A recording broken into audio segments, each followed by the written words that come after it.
usapang batas ho tayo mga kaibigan, no? Karon ato ang talakayon or i-topic nato, ang magiging topic ho natin ay patungkol ho sa mga bagay. Lahat ng mga bagay mga kaibigan na kung saan ay pwede nating madala from one place to another is considered as a personal things, no? Atin ho yun.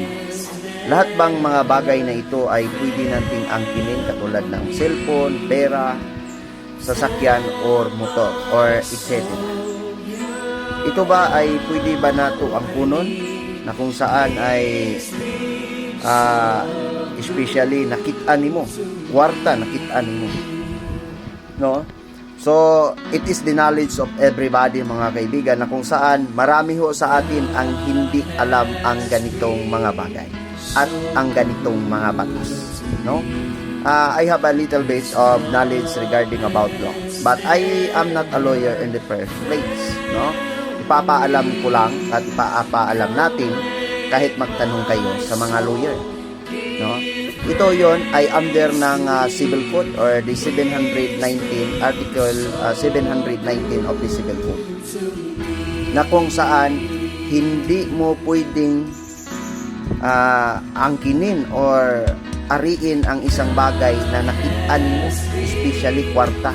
Kasi sa Pilipinas or saan man sa luklok ng mundo, pag ang tao makakita kwarta, di yun na iuli.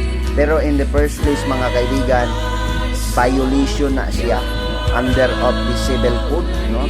Article 719. Ang una nimong buhaton, ideposito na nimo ngadto sa mayor. Dayon, pag after ana sunod pila ka Domingo, i-publish na. Kung walay mulutaw sunod sa unong kabulan, maimuha na, no? Maimuha na. Dayon ikaw na mismo ang magbayad sa safekeeping, no? Pananglitan kung walay mulutaw nga tag-iya. Pero naaga ni mulutaw nga tag-iya ni ana, obligado ang tag-iya nga muhatag sa imuha og 10% sa value sa usa ka butang ngadto sa imuha, di ba? Ana na siya mga kaibigan.